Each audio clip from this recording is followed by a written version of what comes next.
ರಾಜ್ಯದಲ್ಲಿ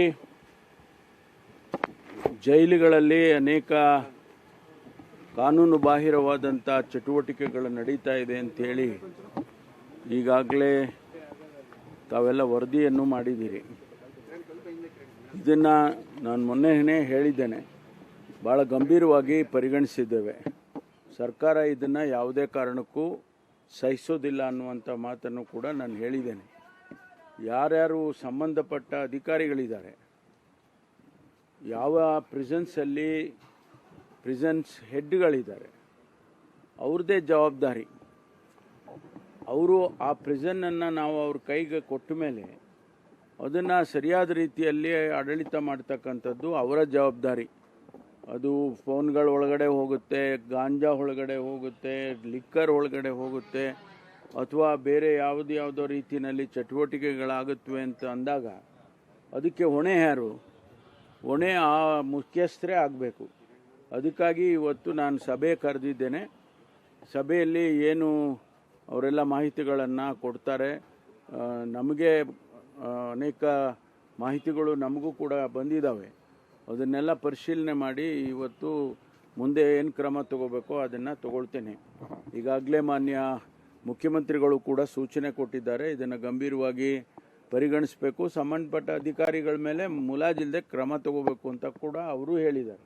ಹಾಗಾಗಿ ಇವತ್ತು ಈಗ ಸಭೆ ಕರೆದಿದ್ದೇನೆ. ಸಭೆ ನಂತರ ನಾನು ನಿಮ್ಮನ್ನು ಮಾತಾಡ್ತೀನಿ. ಅದಕ್ಕೆ ನಾನು ಸಭೆ ಹೈ ಲೆವೆಲ್ ಮೀಟಿಂಗ್ ಕರೆದಿರೋದೇ ಆ ಉದ್ದೇಶಕ್ಕಾಗಿ. ಮೊದಲೆಲ್ಲ ಏನೋ ಕನ್ಸರ್ನ್ಡ್ DG ಅಥವಾ ADG ಅವ್ರನ್ನ ಕರೆದು ಅವರಿಗೆ ಸೂಚನೆ ಕೊಡ್ತಿದ್ದೋ. ಇವತ್ತು ನಾನು ಎಲ್ಲ ಸೂಪರ್ಡೆಂಟ್ಸನ್ನು ಕರೆಸಿದ್ದೇನೆ. ಪ್ರತಿಯೊಂದು ನಮ್ಮ ಮೇಜರ್ ಪ್ರಿಸನ್ಸ್ ಯಾವುದಿದ್ದಾವೆ, ಅದು ಬೆಳಗಾಂ ಆಗಲಿ, ಮಂಗಳೂರಾಗಲಿ, ಶಿವಮೊಗ್ಗ ಆಗಲಿ, ಈ ಥರ ಎಲ್ಲ ಮೇಜರ್ ಪ್ರಿಸನ್ಸ್, ಬಳ್ಳಾರಿ, ಇವಾಗೆಲ್ಲರನ್ನು ಕರೆದಿದ್ದೀನಿ. ಕರೆದು ನಮಗೆ ಅನೇಕ ವಿಚಾರಗಳು ನಮ್ಮ ಗಮನಕ್ಕೂ ಬಂದಿದೆ ಬೇರೆ ಬೇರೆ ರೀತಿಯಲ್ಲಿ. ತಾವು ಕೂಡ ಮಾಧ್ಯಮದವರು ಕೆಲವರ ವಿಚಾರಗಳನ್ನು ಹೇಳಿದಿರಿ. ಹಾಗಾಗಿ ಅದನ್ನೆಲ್ಲ ಪರಿಶೀಲನೆ ಮಾಡಿ ವಿಚಾರ ಮಾಡಿ ಇವತ್ತು ಮುಂದೆ ಏನು ಮಾಡಬೇಕು ಅನ್ನೋದ್ರ ಬಗ್ಗೆನೂ ಭಾಳ ಸೂಕ್ತವಾಗಿ ಕ್ರಮ ತಗೊಳ್ತೀನಿ. ಅವರಿಗೆ ಏನಾದರೂ ಒಂದು ಸುದ್ದಿ ಸಿಗಬೇಕಲ್ಲ, ವಿರೋಧ ಪಕ್ಷದವರಿಗೆ ಇದೆಲ್ಲ ಖಂಡಿತವಾಗಿ ಅವರಿಗೆಲ್ಲ ಇದು ಒಂದು ರೀತಿಯಲ್ಲಿ ಅವಕಾಶ ಸಿಕ್ಕಿದಾಗೆ ಅವರು ಅದನ್ನು ಹೇಳ್ತಾರೆ. ಆದರೆ ನಾವು ಅವರು ಹೇಳ್ತಾರೆ ಅನ್ನೋದು ಕಾರಣಕ್ಕಲ್ಲ, ಆದರೆ ನಮ್ಮ ಆಡಳಿತದಲ್ಲಿ ನಾವು ಗಂಭೀರವಾಗಿ ತಗೊಳ್ಳೇಬೇಕು ಅನ್ನೋದನ್ನು ಮಾಡ್ತಿದ್ದೀವಿ. ವಿರೋಧ ಪಕ್ಷದವರು ಹೇಳ್ತಾರೆ ಅನ್ನೋ ಕಾರಣಕ್ಕಾಗಿ ಅಲ್ಲ, ನಮಗೂ ಜವಾಬ್ದಾರಿ ಇದೆ ಅಲ್ವಾ.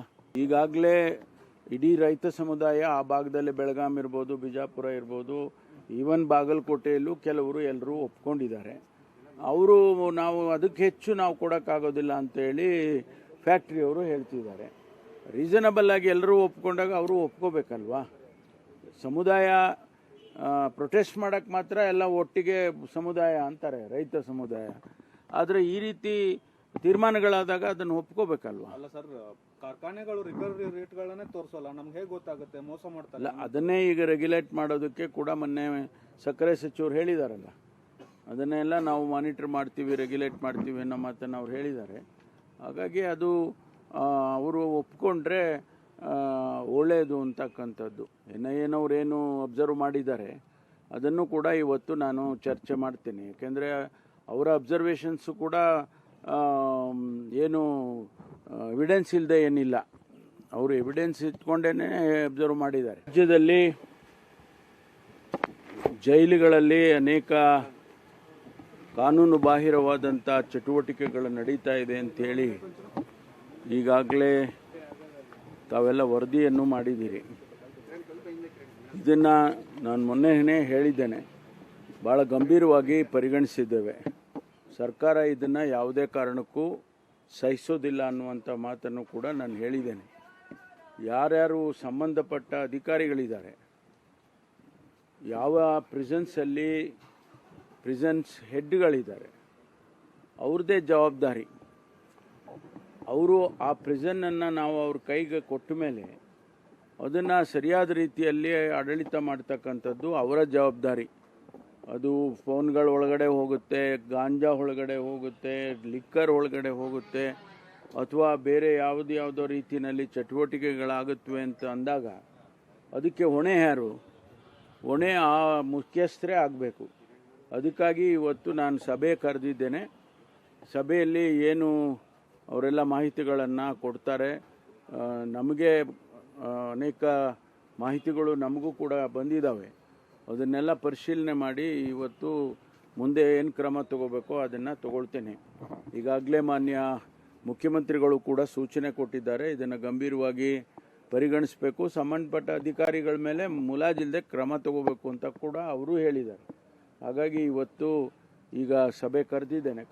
ಸಭೆ ನಂತರ ನಾನು ನಿಮ್ಮನ್ನು ಮಾತಾಡ್ತೀನಿ.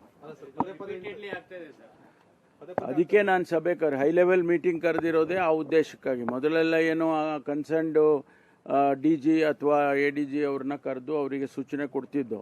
ಇವತ್ತು ನಾನು ಎಲ್ಲ ಸೂಪರ್ಡೆಂಟ್ಸನ್ನು ಕರೆಸಿದ್ದೇನೆ. ಪ್ರತಿಯೊಂದು ನಮ್ಮ ಮೇಜರ್ ಪ್ರಿಸನ್ಸ್ ಯಾವುದಿದ್ದಾವೆ, ಅದು ಬೆಳಗಾಂ ಆಗಲಿ, ಮಂಗಳೂರಾಗಲಿ, ಶಿವಮೊಗ್ಗ ಆಗಲಿ, ಈ ಥರ ಎಲ್ಲ ಮೇಜರ್ ಪ್ರಿಸನ್ಸ್, ಬಳ್ಳಾರಿ, ಇವಾಗೆಲ್ಲರನ್ನು ಕರೆದಿದ್ದೀನಿ. ಕರೆದು ನಮಗೆ ಅನೇಕ ವಿಚಾರಗಳು ನಮ್ಮ ಗಮನಕ್ಕೂ ಬಂದಿದೆ ಬೇರೆ ಬೇರೆ ರೀತಿಯಲ್ಲಿ. ತಾವು ಕೂಡ ಮಾಧ್ಯಮದವರು ಕೆಲವರ ವಿಚಾರಗಳನ್ನು ಹೇಳಿದಿರಿ. ಹಾಗಾಗಿ ಅದನ್ನೆಲ್ಲ ಪರಿಶೀಲನೆ ಮಾಡಿ ವಿಚಾರ ಮಾಡಿ ಇವತ್ತು ಮುಂದೆ ಏನು ಮಾಡಬೇಕು ಅನ್ನೋದ್ರ ಬಗ್ಗೆನೂ ಭಾಳ ಸೂಕ್ತವಾಗಿ ಕ್ರಮ ತಗೊಳ್ತೀನಿ.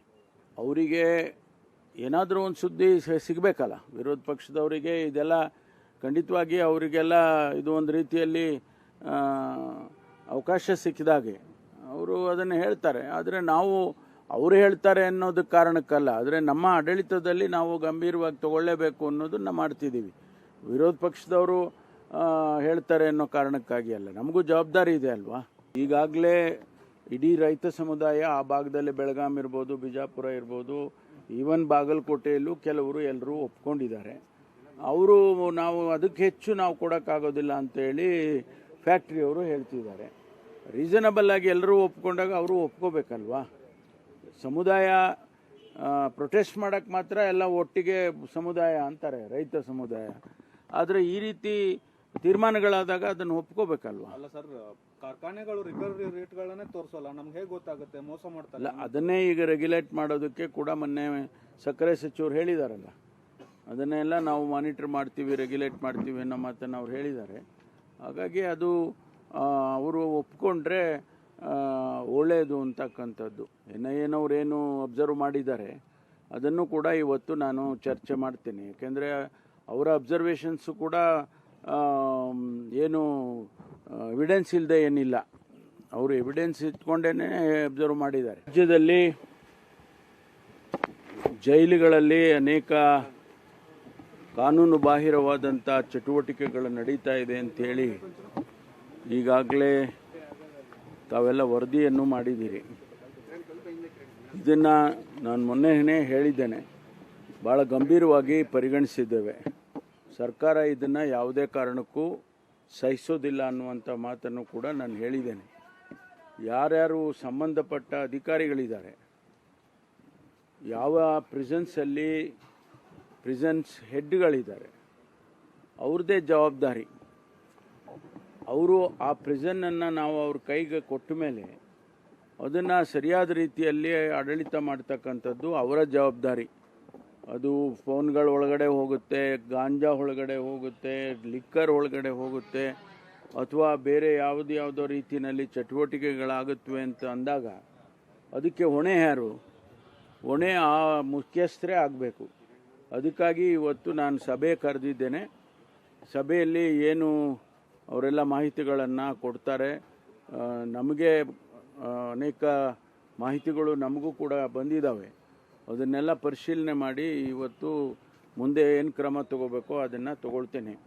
ಈಗಾಗಲೇ ಮಾನ್ಯ ಮುಖ್ಯಮಂತ್ರಿಗಳು ಕೂಡ ಸೂಚನೆ ಕೊಟ್ಟಿದ್ದಾರೆ. ಇದನ್ನು ಗಂಭೀರವಾಗಿ ಪರಿಗಣಿಸಬೇಕು, ಸಂಬಂಧಪಟ್ಟ ಅಧಿಕಾರಿಗಳ ಮೇಲೆ ಮುಲಾಜಿಲ್ಲದೆ ಕ್ರಮ ತಗೋಬೇಕು ಅಂತ ಕೂಡ ಅವರು ಹೇಳಿದ್ದಾರೆ.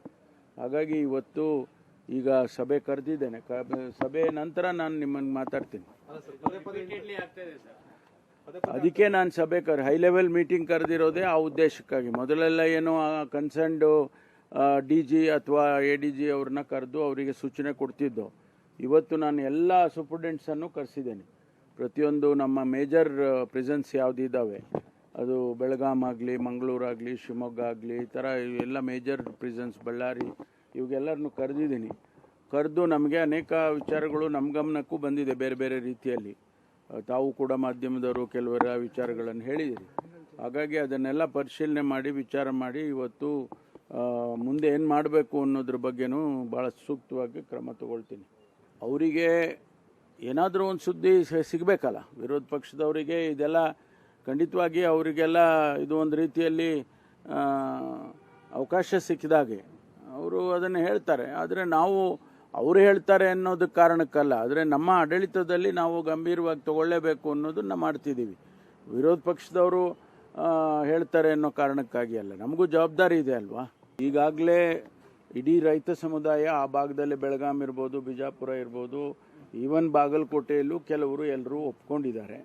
ಅವರು ನಾವು ಅದಕ್ಕೆ ಹೆಚ್ಚು ನಾವು ಕೊಡೋಕ್ಕಾಗೋದಿಲ್ಲ ಅಂತೇಳಿ ಫ್ಯಾಕ್ಟ್ರಿಯವರು ಹೇಳ್ತಿದ್ದಾರೆ. ರೀಸನಬಲ್ ಆಗಿ ಎಲ್ಲರೂ ಒಪ್ಕೊಂಡಾಗ ಅವರು ಒಪ್ಕೋಬೇಕಲ್ವಾ. ಸಮುದಾಯ ಪ್ರೊಟೆಸ್ಟ್ ಮಾಡೋಕ್ಕೆ ಮಾತ್ರ ಎಲ್ಲ ಒಟ್ಟಿಗೆ ಸಮುದಾಯ ಅಂತಾರೆ, ರೈತ ಸಮುದಾಯ. ಆದರೆ ಈ ರೀತಿ ತೀರ್ಮಾನಗಳಾದಾಗ ಅದನ್ನು ಒಪ್ಕೋಬೇಕಲ್ವಾ. ಅಲ್ಲ ಸರ್, ಕಾರ್ಖಾನೆಗಳು ರಿಕವರಿ ರೇಟ್ಗಳನ್ನೇ ತೋರಿಸೋಲ್ಲ, ನಮ್ಗೆ ಹೇಗೆ ಗೊತ್ತಾಗುತ್ತೆ ಮೋಸ ಮಾಡ್ತಾರೆ? ಅಲ್ಲ, ಅದನ್ನೇ ಈಗ ರೆಗ್ಯುಲೇಟ್ ಮಾಡೋದಕ್ಕೆ ಕೂಡ ಮೊನ್ನೆ ಸಕ್ಕರೆ ಸಚಿವರು ಹೇಳಿದಾರಲ್ಲ, ಅದನ್ನೆಲ್ಲ ನಾವು ಮಾನಿಟರ್ ಮಾಡ್ತೀವಿ, ರೆಗ್ಯುಲೇಟ್ ಮಾಡ್ತೀವಿ ಅನ್ನೋ ಮಾತನ್ನು ಅವ್ರು ಹೇಳಿದ್ದಾರೆ. ಹಾಗಾಗಿ ಅದು ಅವರು ಒಪ್ಕೊಂಡ್ರೆ ಒಳ್ಳೆಯದು ಅಂತಕ್ಕಂಥದ್ದು. ಏನವ್ರೇನು ಅಬ್ಸರ್ವ್ ಮಾಡಿದ್ದಾರೆ ಅದನ್ನು ಕೂಡ ಇವತ್ತು ನಾನು ಚರ್ಚೆ ಮಾಡ್ತೀನಿ. ಯಾಕೆಂದರೆ ಅವರ ಅಬ್ಸರ್ವೇಷನ್ಸು ಕೂಡ ಏನು ಎವಿಡೆನ್ಸ್ ಇಲ್ಲದೆ ಏನಿಲ್ಲ, ಅವರು ಎವಿಡೆನ್ಸ್ ಇಟ್ಕೊಂಡೇ ಅಬ್ಸರ್ವ್ ಮಾಡಿದ್ದಾರೆ.